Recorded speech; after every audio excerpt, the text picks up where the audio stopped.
மேசராசி மேசராசி தான். தன்னம்பிக்கை, தைரியம், வீரியம் எல்லாமே ஒரு அற்புதமாக தன்னுடைய இலக்காக கொண்ட ராசி தான் மேசராசி. அன்புங்கிறது முக்கியம்தான், ஆனால் யார்ட்டையும் அடிமையாகக்கூடாது. அன்புக்கு அடிமையாக மட்டும் நீங்கள் ஆகக்கூடாதுங்கிறது என்னுடைய மேலான கருத்து. இந்த 2.5 வருட காலத்துக்கு சனி பகவானால் உங்களுக்கு மிகப்பெரிய தாக்கம் உறுதியாக கிடையாதுங்கிறது நிதர்சனமான உண்மை. பொருளாதார சிக்கல் இல்லாமல் பொருளாதாரத்தில் நல்ல ஒரு முன்னேற்றம் அடையக்கூடிய ஒரு அற்புதமான காலகட்டம். பணம் புழக்க வழக்கம் கொஞ்சம் நல்லா இருக்கும். மேசராசி பெண்களுக்கு மன அழுத்தங்கள் நீங்கி மன மகிழ்ச்சிகளை அற்புதமாக கொடுக்கக்கூடிய ஒரு காலகட்டம் என்பதை உறுதியாக சொல்ல முடியும். ஒரு முயற்சி எடுத்து செஞ்சிட்டீங்க, அதில் சின்ன தடை வந்தாலும் விட்டுறாதீங்க. திரும்பியும் உங்களுடைய தன்னம்பிக்கையுடன் நீங்கள் முயற்சி எடுங்க. குழந்தை பாக்கியத்தில் ஒரு தடை இருக்குது, ஒரு பிரச்சனை இருக்குது அப்படின்னு சொல்லி கவலைப்பட்டு இருக்கீங்களோ, உறுதியாக உங்களுக்கு பெண் குழந்தை பிறப்பதற்கான வாய்ப்புகளை கிரகங்கள் உங்களுக்கு கொடுக்கின்றன. சனி சுக்கிரன் இணைவு. ஸோ அந்த இணைவு கடக்கந்தண்ணியும் நம்மளுடைய மேசராசி என்பர்கள் உறுதியாக கவனமாக இருக்க வேண்டும்.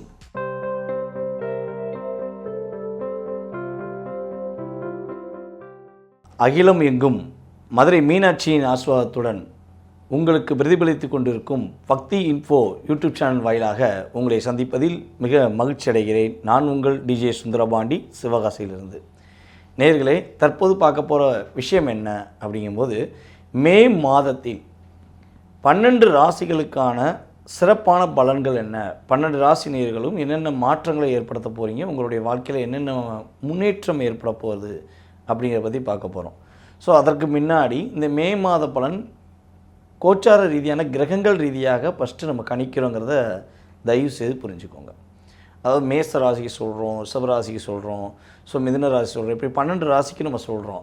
ஸோ இதில் வந்து பார்த்திங்கன்னா நம்ம சொன்ன கடந்த கால நிகழ்வுகள் பலன்கள் எல்லாமே பாதி நபர்கள், கிட்டத்தட்ட ஒரு 60-70% நபர்களுக்கு ஒரு ஃபேவராக, ஆமாங்க கடந்த காலத்தில் நடந்துச்சு, நீங்கள் சொன்ன மாதிரி எனக்கு ஒரு சின்ன ஒரு பிரச்சனை வந்துச்சு, என்னென்ன தாக்கம் சொன்னோமோ அதெல்லாம் நடந்துச்சுன்னு சொல்லி ஃபீட்பேக் கொடுக்குறாங்க. அது ரொம்ப ரொம்ப சந்தோஷமாக இருக்குது.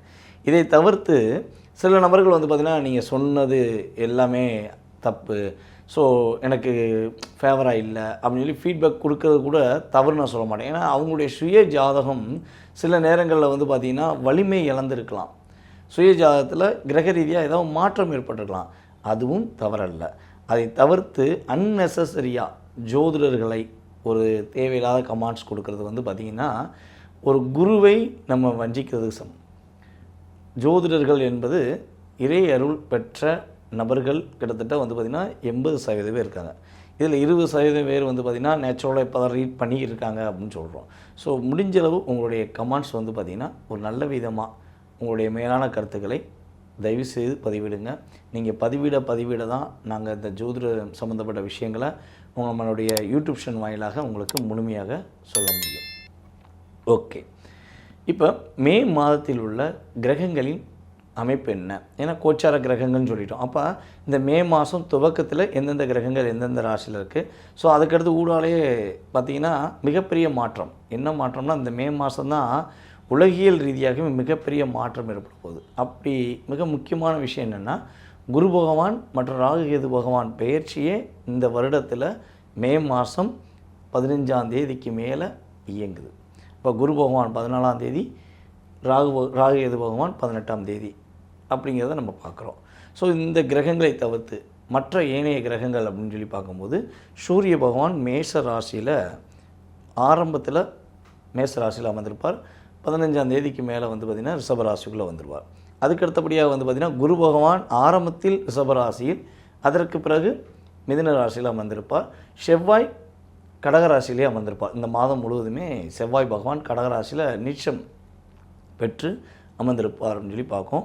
கன்னி ராசியில் இருந்த கேது பகவான் இந்த மாதத்தின் இறுதி, அதாவது கிட்டத்தட்ட ஒரு பாதி நாட்களுக்கு மேல் 18ஆம் தேதிக்கு மேல் என்ன பண்ணுறாருன்னா சிம்ம ராசிக்குள்ளே நுழைகிறார். அதுக்கடுத்தபடியாக வந்து பார்த்திங்கன்னா டேரெக்டாக கிட்டத்தட்ட ஒரு 6 கட்டங்கள் 7 கட்டங்கள் வந்து எம்டி ஆகி டைரெக்டாக என்ன பண்ணுறாங்கன்னா மீன ராசியில் புதன் பகவான், ராகு பகவான், அதுக்கப்புறம் சனி பகவான், சுக்கிர பகவான், கிட்டத்தட்ட 4 கிரகங்கள் இந்த ராசியில் தான் வந்திருக்காங்க. இதில் இந்த புதன் பகவான் வந்து மே மாதம் 7ஆம் தேதி வரையும் மீனத்திலும், மே மாதம் 7ஆம் தேதிக்கு மேலே வந்து பார்த்திங்கன்னா மேஷத்தில் அமர்ந்திருப்பார். இந்த மேசத்தில் அமர்ந்திருக்க புதன் பகவான் கரெக்டாக 23ஆம் தேதிக்கு மேலே ரிஷபத்துக்கு ட்ரான்ஸ்ஃபர் ஆவார். கிட்டத்தட்ட இந்த மாதத்தில் கிட்டத்தட்ட 3 ராசிக்குள்ளே ட்ராவல் பண்ணுற கிரகம் அப்படின்னு பார்த்திங்கன்னா புதன் பகவான் தான். ஸோ இந்த மாதம் முழுமையாக புதன் பகவானின் ஆதிக்கமும் குரு பகவானின் செயல்பாடும் ராகு கேது பகவானுடைய மாற்றங்களும் ஏற்படுத்தக்கூடிய விஷயத்தை உள்ளடக்கி தான் இந்த மாத பலன்கள் வரப்போகுது. வாங்க உங்களுடைய ராசிக்கான பலன்களை நம்ம பார்ப்போம். மேசராசி தான். தன்னம்பிக்கை, தைரியம், வீரியம் எல்லாமே ஒரு அற்புதமாக தன்னுடைய இலக்காக கொண்ட ராசி தான் மேசராசிக்காரங்க மேக்ஸிமம் வந்து பார்த்திங்கன்னா ரொம்ப அப்படியே பார்த்தா கடினமாக இருக்கிற மாதிரி இருப்பாங்க. அது கம்பீரமாக நான் யார் தெரியுமா அப்படின்னு சொல்கிற மாதிரி இருப்பாங்க. ஆனால் இலகிய மனசு. நீங்கள் உங்கள்கிட்ட அன்பை காட்டி ஒரு விஷயத்தை செயல்படுத்த நினச்சா ஈஸியாக செயல்படுத்தலாம். அதிகாரத்தை காட்டி உங்கள்கிட்ட ஒரு விஷயத்தை செயல்படுத்த நினச்சா மட்டும்தான் உங்களுடைய வேகமும் உங்களுடைய கோபத்தையும் நீங்கள் வெளிப்படுத்துவீங்க. ஸோ அந்தளவுக்கு உங்களை புரிந்தவர்கள் நல்ல விதமாக உங்களை பயன்படுத்திக்கிறவங்க. புரியாத நபர்கள் என்ன பண்ணுவாங்கன்னா, உங்களை சும்மா எதுக்கு எடுத்தாலும் கோபக்காரன், எதனாலும் டென்ஷன் ஆவான் அப்படின்னு சொல்லி தேவையில்லாத வார்த்தைகளை உபயோகப்படுத்துவாங்க. ஸோ ஆனால் பொதுவாகவே அன்பான இரக்க குணம் உங்கள்கிட்ட எப்போவுமே இருக்க தான் செய்யும். ஸோ இன்னொரு விஷயம், நீங்கள் ஏமாற வரையும் உங்களோட வாழ்க்கையில் பிரகாசமான சூரிய பகவானுடைய ஆதிக்கம் சிறப்பாக இருக்கும். நீங்கள் அன்புக்காக என்றைக்கு போய் ஒரு இடத்துல போய் அடி பண்ணிடுறீங்களோ அந்த நிமிஷமே அது என்ன சொல்லணும்னா அமாவாசை உருவான மாதிரி உங்களுடைய வாழ்க்கையில் லாக் ஆகும். உங்களுடைய கம்பீரம் அங்கே கொஞ்சம் குறைக்கப்படும். அதனால் அன்புங்கிறது முக்கியம்தான். ஆனால் யார்ட்டையும் அடிமையாகக்கூடாது. அன்புக்கு அடிமையாக மட்டும் நீங்கள் ஆகக்கூடாதுங்கிறது என்னுடைய மேலான கருத்து. ஸோ கடந்த 2.5 வருடமாக அதுதான் நடந்துக்கிட்டு இருக்குது. கடந்த 2.5 வருடமாகவே அதுதான் நடந்துக்கிருந்துச்சு. மனசுக்குள்ளே உங்களுக்கு ரொம்ப ரொம்ப ஒரு அழுத்தம் இருந்துச்சு. ஸோ இந்த மன அழுத்தம், போராட்டம், பிரச்சனை எல்லாமே வந்து பார்த்திங்கன்னா கிட்டத்தட்ட அந்த மார்ச் எண்டுக்கு அப்புறம் சனி பகவானுடைய பார்வையிலேருந்து கொஞ்சம் நீங்கள் டிஸ்டர்பன்ஸ் விட்டு வெளியேறினீங்க. சனி பகவான் உங்களுக்கு 12ல் உட்காந்துட்டார். இப்போ 12ல் உட்காந்துட்டார், எங்களுக்கு 7.5 சனின்னு சொன்னாங்களே அப்படின்னு சொல்லி நீங்கள் நினைக்கலாம். என்னையை பொறுத்தளவு சனி பகவான் மேசராசி அன்பர்களுக்கு மிகப்பெரிய தாக்கத்தை கொடுப்பதே கிடையாது. இப்போ இந்த காலகட்டங்களில் மேசராசிக்கு அவர் ஆகாதவர் அப்படிங்கிறது பொதுவாக நம்ம சொல்லாலும், இந்த காலகட்டங்கள் இன்னும் அதாவது சனி பயிற்சி இப்போ நடந்துச்சு பார்த்திங்களா, இன்னும் 2.5 வருட காலத்துக்கு சனி பகவானால் உங்களுக்கு மிகப்பெரிய தாக்கம் உறுதியாக கிடையாதுங்கிறது நிதர்சனமான உண்மை. ஸோ அப்படி பார்க்கும்போது இந்த மே மாதத்தில் ஏற்படுகின்ற மாற்றங்கள் என்ன, மிகப்பெரிய யோகம் என்ன அப்படின்னா, பொருளாதார சிக்கல் இல்லாமல் பொருளாதாரத்தில் நல்ல ஒரு முன்னேற்றம் அடையக்கூடிய ஒரு அற்புதமான காலகட்டம். பணம் புழக்க வழக்கம் கொஞ்சம் நல்லா இருக்கும். கொடுத்த பணங்கள் திரும்ப வர கிடைப்பதற்கான வாய்ப்பு இருக்குது. பணம் கொடுத்துட்டேன், நான் போய் பேசினா அகராதியாக பேசுகிறேங்க, என்கிட்ட கோபமாக பேசுகிறாங்க, கொடுத்த பணத்தை என்கிட்ட கொடுக்க மாட்டேங்காங்க, என்னை ஏமாத்துறாங்க, ஸோ எனக்கு அது கோபம் வருது, அப்படிலாம் ஒரு டிஸ்டர்பன்ஸ் உங்களுக்கு இருந்துக்கிட்டே இருக்குது அப்படின்னா அது மாறப்போகுது. இந்த மே மாதம் துவக்கத்திலிருந்தே படிப்படியாக மாற்றம் ஏற்பட்டு குரு பகவான் உங்கள் ராசிக்கு 3ஆம் இடத்துக்கு போகிறாரு. அப்போ போக ஆரம்பித்தனே உங்களுக்கு கட்டாயமாக என்ன ஆக போகுது, ஒரு நல்ல விதமான பொருளாதார நிலையில் முன்னேற்றம் உண்டு. இதில் இன்னொரு விஷயம் நல்லா பாருங்களேன், மேசராசி பெண்கள் வந்து பார்த்திங்கன்னா கொஞ்சம் இப்போ ஒரு 7 மாத காலமாக 8 மாத காலமாகவே குடும்ப வாழ்க்கையில் பல பிரச்சனையை சந்திச்சுருக்காங்க. ரொம்ப ரொம்ப டிஸ்டர்பன்ஸ், குடும்ப ஒற்றுமை இல்லை, குடும்பத்தில் யாருமே நம்மளை கேர் பண்ணலை, நமக்கு மட்டும்தான் பிரச்சனை வந்து ரொம்ப அதிகமாக இருக்குது. ஸோ அப்படிங்கிற ஒரு அழுத்தத்திலே வாழ்ந்துக்கிட்டு இருக்கிற நம்மளுடைய மேசராசி பெண்கள் குறைஞ்சது என்னைய பொறுத்தவரை 7 to 9 மாதம் அதிகமான டிப்ரெஷன். ஸோ இந்த டிப்ரெஷன் வந்து உங்களுக்கு ஒரு முடிவுக்கு வரப்போகுது. இந்த மே மாதத்துலேருந்தே ஆரம்பத்திலேருந்து படிப்படியாக மாற்றம் ஏற்பட்டு மேசராசி பெண்களுக்கு மன அழுத்தங்கள் நீங்கி மன மகிழ்ச்சிகளை அற்புதமாக கொடுக்கக்கூடிய ஒரு காலகட்டம் என்பதை உறுதியாக சொல்ல முடியும். ஸோ கணவன் மனைவி ஒற்றுமை அப்படின்னா ரொம்ப ரொம்ப சூப்பராக இருக்கும். அதே போல் மேசராசி பெண்கள், கல்யாணம் முடியாத பெண்களுக்குமே மன அழுத்தம் அதிகமாக இருக்கும். தான் கூட இருக்கவங்களே டிஸ்டர்ப் பண்ணிகிட்டு இருப்பாங்க, தன்னை புரிஞ்சுக்கிட்டவங்களே தேவையில்லாமல் ஒரு டாமினேஷன் பண்ணுவாங்க. ஸோ இந்த சூழ்நிலையெல்லாம் உங்களுக்கு நடந்தது என்றால் இந்த மே மாதம் முதல் அந்த மன அழுத்தம் இல்லாத மகிழ்ச்சியான வாழ்க்கை வாழப்போகிறீர்கள் என்பது உண்மை. தொழிலில் நல்ல முன்னேற்றம், புதிய தொழில் தொடங்குவதற்கான ஒரு வாய்ப்பை நீங்கள் இந்த மே மாதம் முதல் ஒரு இயக்கமாக பயன்படுத்தலாம். ஏன்னா உங்களுடைய ராசிக்கு 10ஆம் இடத்து அதிபதியான சனி பகவான் அவர் ராசிக்கு 12ல் அமர்ந்தாலும் உங்களுடைய வாழ்க்கையில் ஒரு மாற்றத்தை கொடுக்கக்கூடிய ஒரு விஷயத்தை, அதாவது முதலீடு செய்து அதில் முன்னேற்றத்தை கொடுக்கக்கூடிய விஷயத்தை சனி பகவான் இயக்குவார்.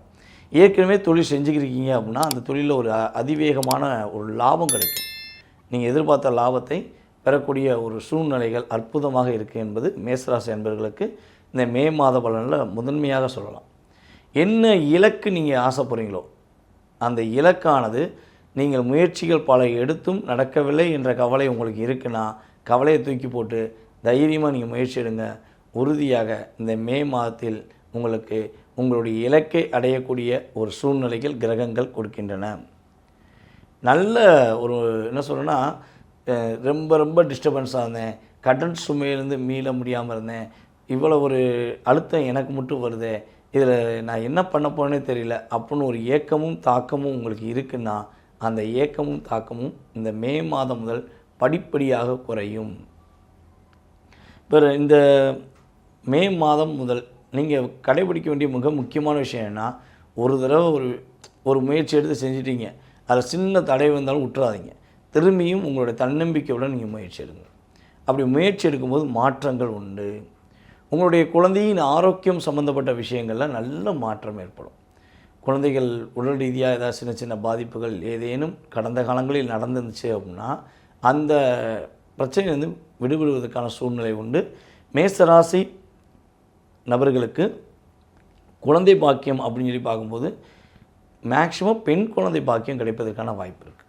மே மாதத்துலேருந்து மேசராசிக்காக யார் குழந்தை பாக்கியத்தில் ஒரு தடை இருக்குது, ஒரு பிரச்சனை இருக்குது அப்படின்னு சொல்லி கவலைப்பட்டுக்கிட்டு இருக்கீங்களோ உறுதியாக உங்களுக்கு பெண் குழந்தை பிறப்பதற்கான வாய்ப்புகளை கிரகங்கள் உங்களுக்கு கொடுக்கின்றன.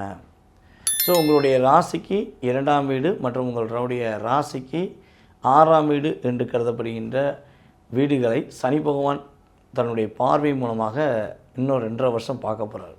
ஸோ இந்த காலகட்டங்கள் அப்படிங்கும்போது இந்த மே மாதம் துவக்கத்திலிருந்தே நீங்கள் என்ன பண்ணணும்னா உங்கள் குடும்ப விஷயங்களுக்கு ரொம்ப முன்னுரிமை கொடுக்கணும். ஸோ அதே போல் பார்த்திங்கன்னா உங்களுடைய கணவன் மனைவி ஒற்றுமை விஷயங்களில் ஒரு சின்ன பிரச்சனை வந்துச்சுன்னா விட்டு கொடுத்து போயிடணும். நம்ம கணவன் தானே, நம்மளுடைய மனைவி தானே அப்படின்னு சொல்லி கொஞ்சம் விட்டு கொடுத்து போகணும். ஏன்னா இது எப்படின்னா சனி பகவானுடைய பார்வை உங்கள் ராசிக்கு 6ஆம் இடத்துல விடலாம்.